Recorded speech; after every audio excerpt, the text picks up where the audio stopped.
Hi everybody, Dan Illman, Matt Bernier. Race number 9 at Turfway Park. This is the appetizer for the Jeff Ruby Stakes to be run a little bit later at Turfway on Saturday. It's the DRF Bets Bourbonette Oaks. And if you sign up for a DRF Bets account, you can play the DRF Bets Bourbonette Oaks with a $150 sign-up bonus. DRF.com/join, promo code TV150. Kentucky Oaks points on the line in the Bourbonette Oaks to be contested at a mile over the synthetic surface.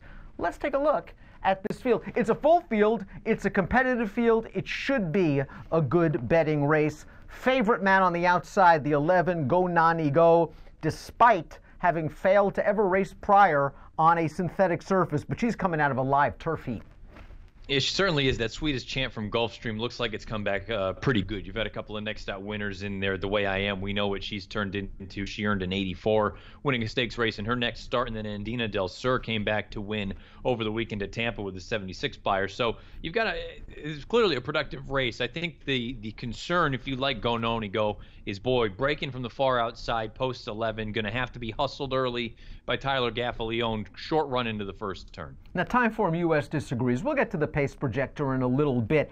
Do you think Go Nani Go is going to revert to those stalking, late-running tactics that served her so well 2 starts back in that optional claimer? Because I think last time out in the Swedish chance, she kind of had to be close at a necessity. There was no pace on. Yeah, I would imagine you'll get something somewhere in the middle, maybe what you got 3 starts back when she ran second in that non-winners of one other than up at Aqueduct, where she sat about a length and a half, 2 lengths off of it. I don't think she's going to be contesting the pace, because from the outside, realistically, if she was going to make the front, they're going to have to gun out of the gate. So I think you just try to establish some position, realize that you're probably going to give up a little bit of ground. And if you can sit 2 lengths off the pace going into that first turn or around the first turn, I think they'll be very pleased. Directly inside is the second choice on the morning line. That is the number 10, Bet She Wins. Now, while Go Nani Go has never raced on a synthetic surface, Bet She Wins ran a hole in the wind the one and only time she raced on Polytrack. A 90 buyer speed figure in the Arlington, Washington Lassie. My only issue with that race is, boy, she got a great trip. The rail opened up, she shot on through, and then she destroyed the field. Now you got to deal with a little bit of a layoff. You got to deal with a little bit of a layoff. You got to deal with 2 turns on synthetic for the first time. She's gone 2 turns on a number of other occasions, dirt and turf. But the other thing, too, and look, maybe she just freaked out, and that was what she wanted all along. I don't believe the 90 for a second. I think it's probably somewhere in that mid-70, and if you believe that, she has no real edge on this field. If you believe the 90, though, and you think that she's ready to go off this kind of layoff, simply put, she's going to win. No one else in this field is going to run a 90 on Saturday. Some people don't like our limited formulator facts. I like perfect formulator facts, though, no matter how limited. Here's one for Bet She Wins trainer Chris Block. Past 3 years, 3-year-olds, dirt to synthetic, 100%. $11.20 ROI. We'll see how she handles the freshening and the 2 turns. Consolida, the number 2, made a really nice North American debut in the California Oaks. That, of course, over the Tapeta surface at Golden Gate Fields. Now, did you get the feeling that pace kind of fell apart a little bit? Certainly, that really felt like the way you look at that race, it was a race that favored horses coming from the back. If you look at the Timeform US pace situation, all color-coded red, all of the fractions, so really kind of helped set things up for horses from off of it. She was no great shakes overseas when she ran in those 2 starts. I understand she won as the 5-2 favorite in her second lifetime start, and it was on synthetic. She came over here, I think she just beat a bad group of horses, if we're just calling a spade a spade. This runner-up came back with a 67, third-place finisher with a 64.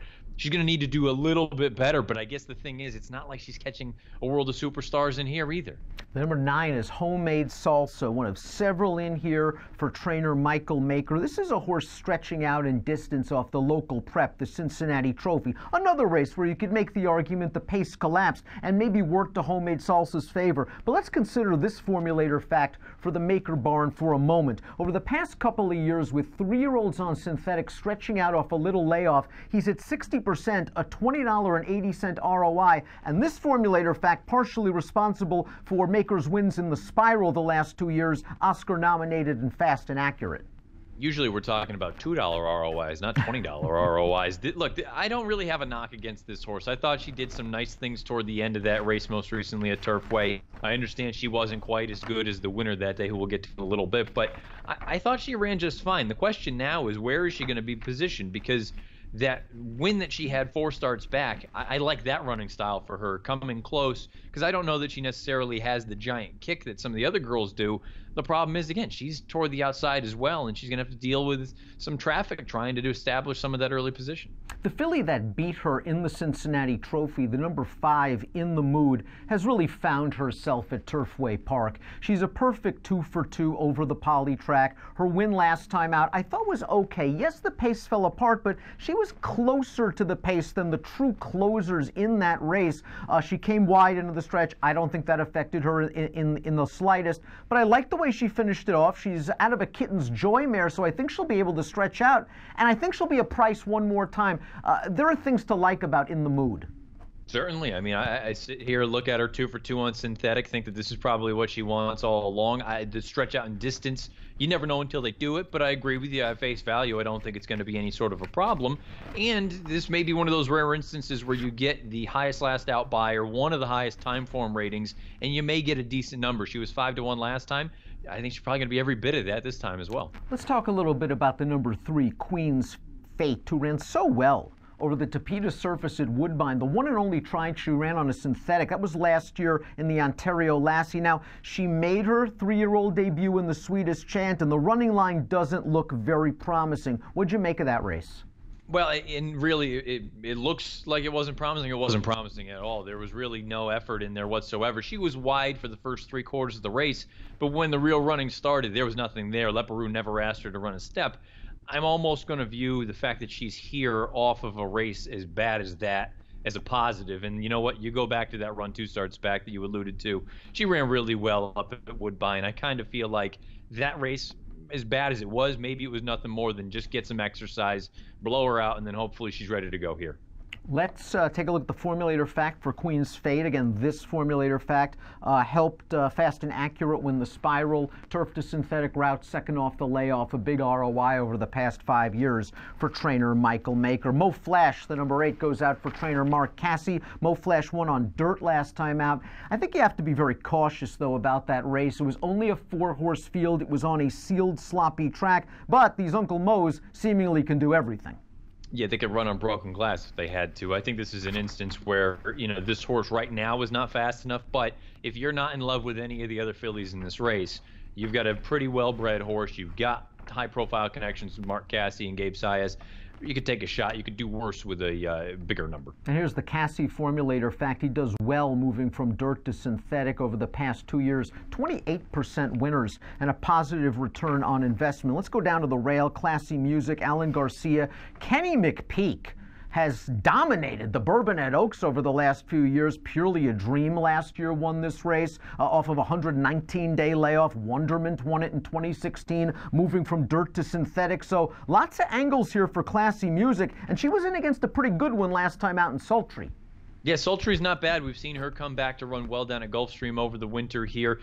The long layoff, a little bit of a concern, but then you brought up that McPeak has done this successfully in the past, and I have to be honest, no disrespect to some of the other winners that he's had, I think he's done it with lesser horses in this one. Talent-wise, I think she's okay. I wonder if she's going to be ready to go. If she can handle the 2 turns off the layoff, she's definitely interesting. Let's see where Timeform US has her from a pace standpoint, because she's stretching out. She draws the inside. They've got her in second. And I think even with that red bar indicating a fast pace, that would be a pretty good spot, because the horse that Timeform US has on the lead, the 7 Mox Tough, is 20 to 1 on the morning line, stretching way out from 5.5 furlongs. And maybe if she stops, this one horse could inherit the top.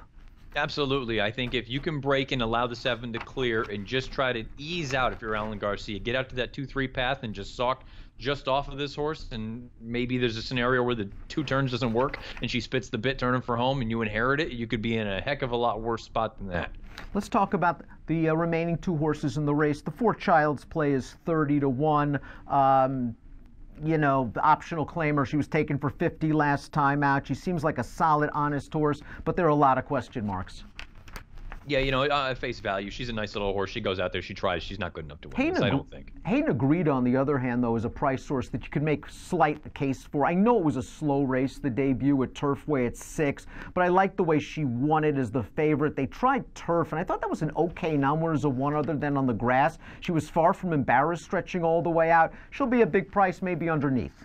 Yeah, I was going to say, if you want to use her underneath, you look at the pedigree. Obviously, the Langfiers, I don't think distance is going to be a problem for her. The question is she ready to go 2 turns, second start off the bench? And if she is, then sure, at a big number, why not? So many different ways to go in here. We're searching for a little bit of value. Both of our top selections are 8-1 as we reveal our selections for the Bourbonette Oaks. You're going with Queen's Fate for Michael Maker. The way that she ran as a 2-year-old, it at least gave me enough of hope anyway, coming into a race like this, that, you know what, that Swedish chant, I'm just going to give her the benefit of the doubt, say it was nothing more than a means to an end. She ran well at Woodbine last year to close out her 2-year-old campaign, and now we get her a little bit tighter second off the bench. She should be a decent number, and look, in Maker, I trust. The 5 in the mood is 8-1. John McKee takes the mount. This is a filly that has just found herself over a synthetic surface. Maybe she took advantage of a fast pace last time out. It looks like the pace will be fast. If not fast, then solid enough for her, and I'm not worried about her stretching out. But for me, this is a spread. I got to go with the 5 in the mood. I think the 11, Go Nani Go, is very, very logical. Dropping out of that live Grade 3 Swedish chant. Homemade Salsa is another horse I might fool around with as well. What a fun race, the Grade 3 DRF Bets Bourbonette Oaks. And if you're playing the race with DRF Bets, there's your bonus, $150, drf.com/join, promo code TV150, and approximate post time for the DRF Bets Bourbonette Oaks, 5:14 Eastern. Good luck.